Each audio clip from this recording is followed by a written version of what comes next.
So we draw inspiration by payout first. So you have 2 and 1. So you insert to the stack 2 1, and you get the minus. So you do it in the order of like the first one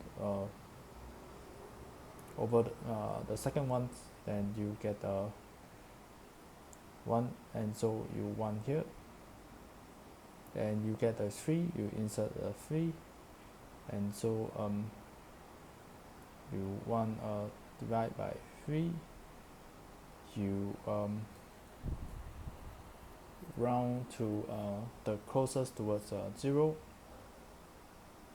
round towards 0, so 0, and therefore you get 0, and that's how we actually play it out. And definitely the question is actually asked because when you 2 1, how do you know that to actually use the A first and then B later?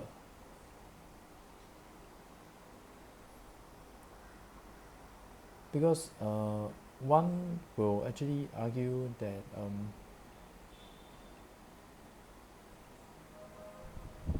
that it may actually end up just using the last element minus the second last, and you will get the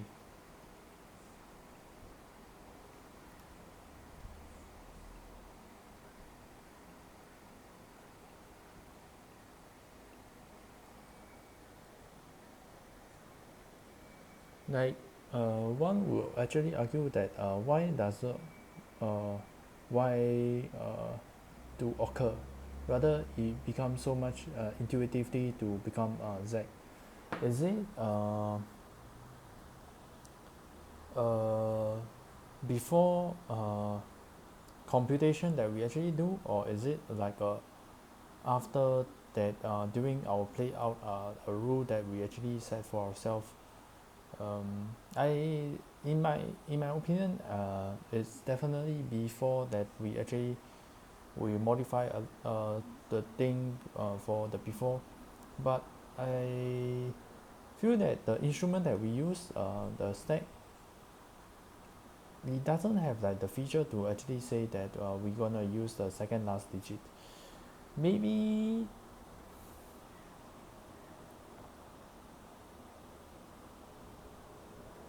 we can actually do that by just using the last in first out feature, the property, to actually sort of like manipulate the data.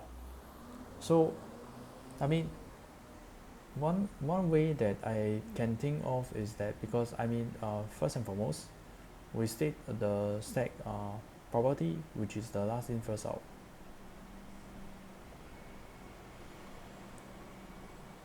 So first thing first is this the last in first out property. What I can actually imagine is this. So say we have a way to actually do it. So we first by establish the last value, because in the stack say we go and reach until the 2 and then 1 and then the parameter over here. So we do know this one, so we sort of like delete this data and we store it into this temporary value.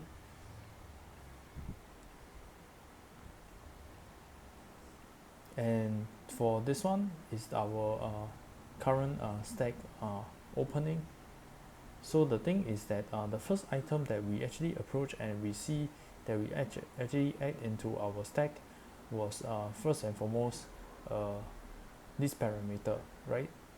So I'm gonna have like some sort of like a temporary data structure. So maybe we can refer this to some form of a list per se. So it will actually store the data first. So it will store this temporary minus, and then I will do a pop. So I pop the next item that I actually see will be the 1, and the 1 I believe I gonna like pop I gonna store into my temporary data, which is the 1, and then I gonna pop this value, and the next value I do see is a 2. I see the 2, I put in the 2, and then I pop the data. So in terms of my temporary list, maybe I do have like some sort of like index saying that this is index 0. Like they do actually take note of like the tracking of like the different parameters that is like actually involved. And this is my 2 per se. So what's gonna happen is that I gonna like already pre-establish like a condition set that say that okay, when I have these items, I'm gonna use my 2 to actually operate in this format. I want the indexes to interact this way. So in other words, this is actually telling me that I want the 2 minus the 1, which is exactly what happens maybe say for M. It has like the corresponding place at the Z, exact same notation. 2 minus 1 equals 1, 2 minus 1 equals 1 as well. So and before that we actually go down to actually start doing this operation at L per se, which is this whole operation, is that how do you know when to actually do this? So maybe say during our stack, we are actually adding all these elements in. The moment I see until a negative, so maybe like I can already pre-establish saying that that maybe say if it's like one of these parameters, maybe say per, I already have like some sort of like a dictionary that preset. So this dictionary refers to all these different parameters, maybe say a multiply, a minus, some sort of plus. Then we will actually start operating the L operation.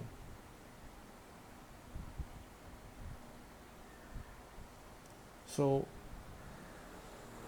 if it got like this dictionary of like multiply, minus, or plus, will refer to or start operating the L, which is that we will start looking into our stack. We will see our stack, we see the minus, we start adding into our temporary list with a minus, and then we pop the value, and we're gonna see the latest stack value once, and in the ones pop the 1, and the 2 pop the 2, and now suddenly we have this whole list of items, right? A minus 1 and a 2, and with the arrangement of the index 0, 1, and 2, we're gonna do the accordingly preset interaction, which is the 2 interact with 0 and then the 1, which for this case will be 2 minus 1 equals to 1. And so it's like a chain of commands that's actually happening. So first up is that in the O operation, you will operate accordingly. Then you say, aha, let's move on to L. So in the L operation, I'll start operating all this, and after L operation we go on to the M operation, and finally we do get the result of like a 1. So therefore at the end of the day we will sort of cancel out this 2, cancel out this 1, and then we remaining of this 1 that's left into our stack per se, that we actually add this 1s back into our stack. So just one last thing, which is saying that add, maybe say the results into our stack.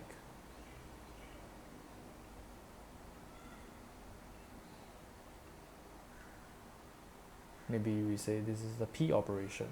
So after M operation, we go to the P operation, which is adding the final result into our stack, which is happening over here, which we have the 1 over here.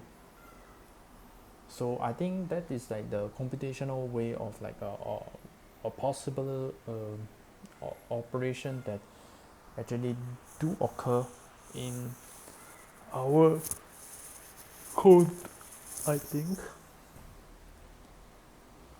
Let's just say.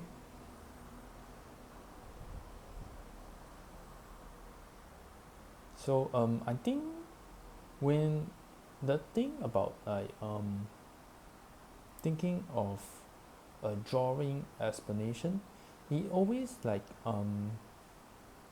naturally incline ourselves to think of how does the computational is gonna like work, and you gonna like be naturally curious about what is actually happening in the before statements and at the after statements, because the thing is this, having been explained that how you actually play it out, which I think they do a very great job in explaining that they draw to us how does it actually work, if this and this happens, what's gonna happen next. That's nice and all, but I think it's really to actually hone it down, I think it's just important to link it with a story arc per se. So having something that is like a before and a after that actually link to the story of the drawing explanation, I think it will just create a much more depth level of information for us to actually receive. So with that being said, I'm actually kind of like curious to see what's with this after thing. Is there a rule or that is being applied for the after? It doesn't seem like that way. It just seems like the in array, it just gives us like a list of elements, and then we just obey it and then just start adding things, you know.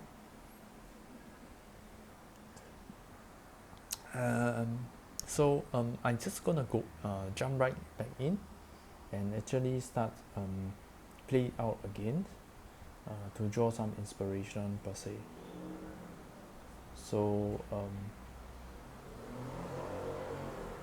let's say I have the 2 and the 1 that's coming into here. We see a minus, coming the minus, we finally get a 1 over here, because you know on the Z stage we do the A interact with B, we get the results, which for this case is a 1. Add in the 3, and the 3 saw a divide.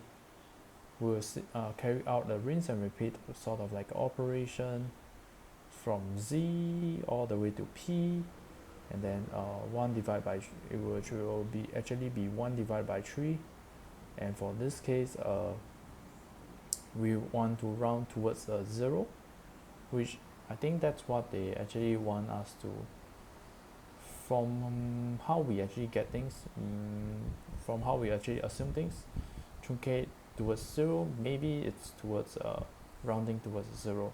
So we take it as that 1 divided by 3, I mean it's a 0.3, right? So we round towards a 0, and then we do get like maybe say a 0. So before we have that, during our operation we do pop the 1 and the 3, and we add in the final result towards the stack, which is 0 over here. And that's basically it for all the operations that actually do involve doing this whole structure.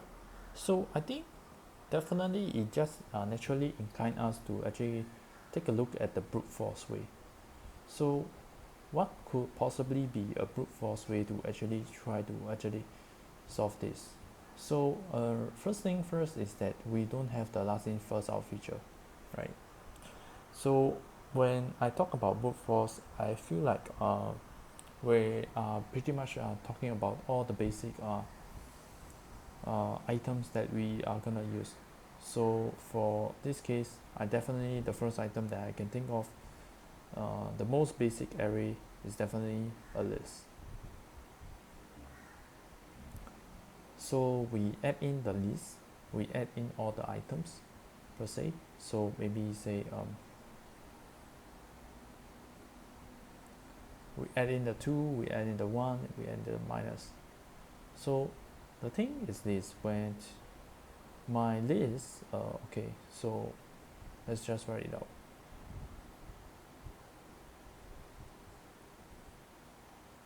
So when my list do see actually these 3 elements in the first place, it will see like first and foremost, it can't actually pop this value. I mean it can't efficiently do that. It also can't efficiently remove this. Can't actually efficiently remove this. I'm not too sure. Maybe it can, but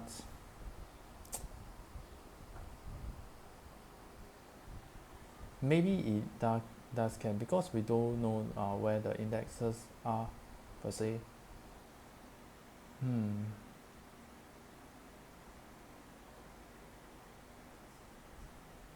How would we actually argue that how does like the stack work and then the list work? That's interesting. We'll name this as W per se first for this operation. So how can we actually have a counter argument towards operation W? I mean, we can efficiently like delete data for minus and 1 and 2. I mean, for stack, I'll say that like what you're actually doing, maybe we draw out the stack per se. So for a stack, you maybe say you receive the same item.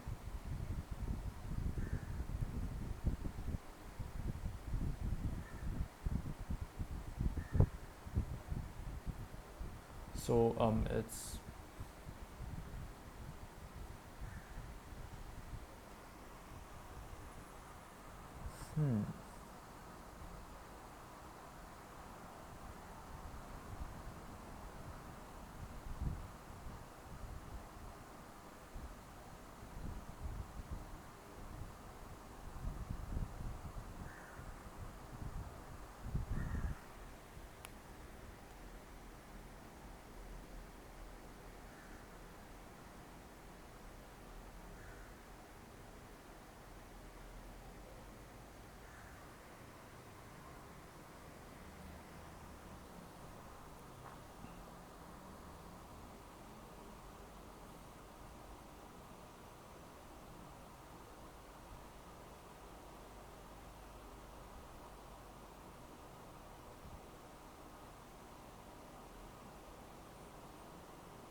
I mean, what I think is that fundamentally, when we actually talk about this, is that we intuitively go on to the O operation and then move on to the L operation, right? So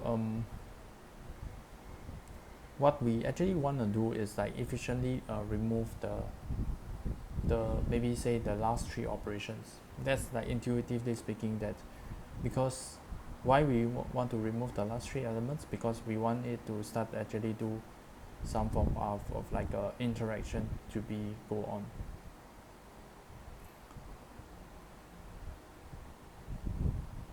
Maybe for a list is just saying that it can't efficiently remove the last three elements per se, maybe.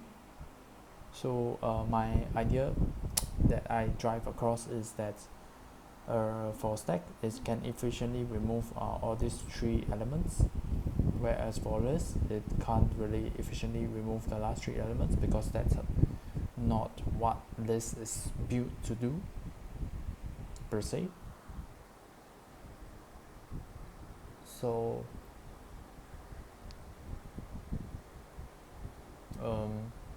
and my second argument will be saying that actually list can actually do so much of a better job than what a stack can do, because list maybe I can just because first and foremost I don't know where the indexes are, and I can actually use based off their indexes to actually tell my computer to actually start doing skip all the way to the M operation and start doing the interaction based on this array arrangement, and therefore getting me a P result, and I just gonna delete my last three data per se and add it back to my list. So that's my second argument for it, which kind of like contradict to my first argument per se. So I mean total I have like the argument of like two argument, right, per se. So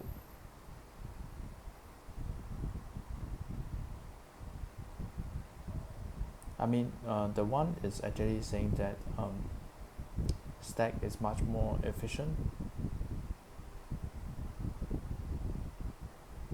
for stack, and my second argument is saying that list is so much more efficient by being able to actually use the indexes to actually abuse the indexes, and then carry out the skip all the steps and carry out the M operation and go to the P operation and actually result on adding back to my list, delete the last three data, add back to our list. My first argument is actually saying that stack will be so much more efficient, that it's actually I'm able to actually delete the last three data much more efficiently than the list. List can't do that, because stack has this property of the last in first out, so I can just delete pop the three data much more efficiently, whereas for list you got to refer to the index 2, delete the 2, delete the 1, delete the 0, and therefore you are able to finally delete every single thing, and it's very inefficient for you to refer to index in the first place. That's my argument. That's the part I feel for my possible arguments for it.